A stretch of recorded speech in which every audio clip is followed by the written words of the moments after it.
ఆదేశం మేరకు కార్యకర్తల అభిష్టం మేరకు దేశవ్యాప్తంగా బాబాసాహెబ్ అంబేద్కర్ జయంతి ఉత్సవాలను భారతీయ జనతా పార్టీ ఆధ్వర్యంలో నిర్వహించడం జరుగుతున్నది. రాష్ట్రీయ సమరసత దినం పేరుతోని ఈ కార్యక్రమం నిర్వహిస్తున్నాం. కేవలం ఈ దేశంలోనే కాదు, ప్రపంచవ్యాప్తంగా దాదాపు 120 దేశాల్లో అంబేద్కర్ గారి యొక్క జయంతి సందర్భంగా ప్రపంచవ్యాప్తంగా అంబేద్కర్ గారి యొక్క గొప్పతనాన్ని, వారి జీవిత చరిత్రను, స్ఫూర్తిదాయకమైనటువంటి విషయాలను ప్రపంచవ్యాప్తంగా తెలియజేయాలనే ఉద్దేశంతో 120 దేశాల్లో ఇలా రాష్ట్రీయ సమరసత దినం ఇలా పాటిస్తా ఉన్నాం. దానిలో భాగంగానే ఈరోజు కరీంనగర్ లో బాబాసాహెబ్ వారి యొక్క విగ్రహాలను శుద్ధి చేయడం, వారికి దీపాలను వెలిగించడం, రేపు అధికారికంగా కార్యక్రమం నిర్వహించబోతున్నారు. కాబట్టి అందరికీ స్ఫూర్తి ప్రదాత బాబాసాహెబ్. ఈరోజు విగ్రహాలను శుద్ధి చేయడం అంటే బాబాసాహెబ్ యొక్క జీవిత చరిత్రను తరతరాలకు అందించడం. విగ్రహాలను శుద్ధి చేయడం అంటే మనలో ఉన్నటువంటి అజ్ఞానాన్ని తొలగించి బాబాసాహెబ్ అడుగుజాడల్లో నడవడమే దీని ప్రధాన ఉద్దేశం. మన అణగారిన వర్గాల కోసం, అట్టడుగు వర్గాల కోసం, వారి అభ్యున్నతి కోసం కష్టపడేటువంటి అణగారిన ప్రజల యొక్క ఆశాజ్యోతి బాబాసాహెబ్ అంబేద్కర్. ఒకటి కులరహిత సమాజ నిర్మాణం కోసం, అంటరానితనాన్ని కూకటి వేలతో పెగిలించడానికి, ఇవాళ పేద ప్రజల ఆత్మ గౌరవ పతాకంగా ఇలా బాబాసాహెబ్ అంబేద్కర్ ను ఇలా ప్రజలను భావిస్తూ ఉంటాం అందరం కూడా. ఇలా కష్టాల్లో ఉన్నటువంటి వ్యక్తులను ఆదుకోవడమే కాకుండా తన నిత్య జీవితంలో పడ్డ కష్టాలు అందరికీ తెలిసిన విషయమే. కనీసం తినడానికి తిండి లేకుంటే ఒక్క పూట భోజనం చేసి మిగతా పూట పస్తులుండి ఉన్నత చదువులు చదవాలి, చదివిన చదువు సమాజానికి ఉపయోగపడాలని చెప్పి ఒక మంచి ఆలోచనతో ముందుకు సాగినటువంటి గొప్ప వ్యక్తి బాబాసాహెబ్ అంబేద్కర్. అనేక ఒడిదొడుగులు నిత్య జీవితంలో పడ్డటువంటి వ్యక్తి బాబాసాహెబ్ అంబేద్కర్. ఉన్నత చదువుల కోసం 10 సంవత్సరాలు బరోడా మహారాజ్ దగ్గర పణంగా తన జీవితాన్ని పణంగా పడినటువంటి ఒక గొప్ప మహనీయుడు బాబాసాహెబ్ అంబేద్కర్. అలాంటి బాబాసాహెబ్ అంబేద్కర్ ను స్ఫూర్తిగా తీసుకునే ఈరోజు నరేంద్ర మోడీ గారి ప్రభుత్వం అనేక విషయాలను ముందుకు తీసుకోవాలని ప్రయత్నం చేస్తున్నది. ఆ రోజు కూడా డాక్టర్ శ్యామా ప్రసాద్ ముఖర్జీ, దీన్ దయాళ్ ఉపాధ్యాయుల యొక్క ఆలోచనను సమర్థించినటువంటి గొప్ప వ్యక్తి బాబాసాహెబ్ అంబేద్కర్. దేశ విభజనను 370 ఆర్టికల్ ను వ్యతిరేకించినటువంటి వ్యక్తి బాబాసాహెబ్ అంబేద్కర్. కాబట్టి ఆయన ఆలోచన అనుగుణనే ఈరోజు నరేంద్ర మోడీ ప్రభుత్వం ముందు సాగుతున్నది.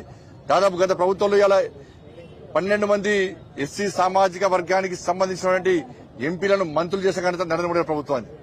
రామ్నాథ్ కోవింద్ ను, ద్రౌపది ముర్ము గారిని రాష్ట్రపతిగా చేసినటువంటి ఘనత భారతీయ జనతా పార్టీది. మన బాబాసాహెబ్ అంబేద్కర్ యొక్క స్ఫూర్తి కేంద్రాలుగా అభివృద్ది చేసిన ఘనత నరేంద్ర మోడీ ప్రభుత్వాన్ని. ఢిల్లీ సెంటర్ లో, ఢిల్లీ నడిబొడ్డున 200 కోట్లతో బాబాసాహెబ్ అంబేద్కర్ ఇంటర్నేషనల్ సెంటర్ ను ఏర్పాటు చేసినటువంటి ప్రభుత్వం నరేంద్ర మోడీ గారి ప్రభుత్వం. ఇవాళ సెంట్రల్ హాల్లో అందరిని ఒప్పించి, అందరినీ ఒత్తిడి తీసుకొచ్చి సెంట్రల్ హాల్లో అంబేద్కర్ గారి photo పెట్టిపించింది Bharatiya Janata party. VP Singh ప్రభుత్వం అప్పుడు బాబాసాహెబ్ అంబేద్కర్ కు భారతరత్న ఇవ్వాలని పట్టుబట్టి ఇప్పించింది అటల్ బిహారీ వాజ్పేయి గారి ఎన్డీఏ ప్రభుత్వం. ఇట్లా ఈ రోజు కూడా నారీ శక్తి వందన పేరుతోని 33% మహిళలకు రిజర్వేషన్ ఇవ్వాలని చెప్పి బిల్లు ప్రవేశపెట్టింది నరేంద్ర మోడీ గారి ప్రభుత్వం. అట్టడుగు వర్గాల ప్రజలకు లబ్ది చేకూర్చాలే, పేదల కోసం పనిచేయాలని చెప్పి ఆశలను ముందుకు తీసుకునే ప్రభుత్వం నరేంద్ర మోడీ ప్రభుత్వం. ఇవాళ నాకు ఈ రోజు ప్రధానమంత్రి పదవి వచ్చిందంటే అది బాబాసాహెబ్ పెట్టిన భిక్ష అని చెప్పి దేశానికి చాటి చెప్పిన వ్యక్తి నరేంద్ర మోడీ గారు. కానీ దురదృష్టవశాత్తు ఈ దేశంలోని కాంగ్రెస్ పార్టీ మొదటి నుంచి కూడా బాబాసాహెబ్ అంబేద్కర్ ను అవమానపరచడం, వారి యొక్క ఆశయాలను తుంగదొక్కడం. చూడండి, వాళ్ళ ఆ రోజే నెహ్రూ విధానం నచ్చక నెహ్రూ విధానాలను ప్రశ్నిస్తే బాబాసాహెబ్ యొక్క ఆలోచనలు నెహ్రూ పట్టించుకోకపోవడం వలన 1951 లో అప్పుడు న్యాయశాఖ మంత్రికి రాజీనామా చేసి తన పదవిని తృణప్రాయంగా భావించి ఇలా రాజీనామా చేసి బయటకొచ్చి ఎన్నికల్లో పోటీ చేస్తే కమ్యూనిస్టులతో కలిసి బాబాసాహెబ్ అంబేద్కర్ ఓడించిన పార్టీ కాంగ్రెస్ పార్టీ. మళ్లీ తర్వాత ఎన్నికల్లో బాబాసాహెబ్ అంబేద్కర్ ఇండిపెండెంట్ గా పోటీ చేస్తే మళ్లీ ఓడించిన పార్టీ కాంగ్రెస్ పార్టీ. బాబాసాహెబ్ అడగడుగున అవమానపరిచిన పార్టీ కాంగ్రెస్ పార్టీ.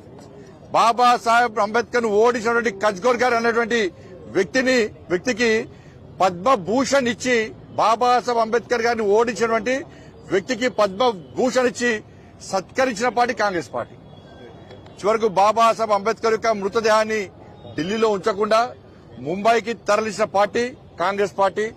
మృతదేహాన్ని తరలించిన తర్వాత కూడా ఇలా విమాన ఖర్చుల కోసము బాబాసాహెబ్ అంబేద్కర్ వారి యొక్క శ్రీమతికి స్లిప్ రసీదు పంపిన పార్టీ కాంగ్రెస్ పార్టీ. ఇట్లా అడగడుగున బాబాసాహెబ్ అంబేద్కర్ ను అవమానపరిచిన పార్టీ కాంగ్రెస్ పార్టీ. ఈరోజు ఇన్ని సంవత్సరాల చరిత్రలో ఇలా డూబు గాంధీలకు, ఇందిరాగాంధీ, రాజీవ్ గాంధీలకు భారతరత్న కాంగ్రెస్ పార్టీ ఇచ్చుకున్నది తప్ప ఏ రోజు కూడా బాబాసాహెబ్ భారతరత్న ఇవ్వాలని చెప్పి ఏ రోజు కూడా కాంగ్రెస్ పార్టీ ఆలోచించలే. సెంట్రల్ హాల్లో బాబాసాహెబ్ అంబేద్కర్ ఫోటో పెట్టాలని ఆలోచించలే. బాబాసాహెబ్ జయంతిని ఇవాళ సంవత్సరాల దినంగా గానీ, ఇలా రాజ్యాంగ దినోత్సవంగా గానీ భావించాలని చెప్పి ఏ రోజు కాంగ్రెస్ పార్టీ భావించలే.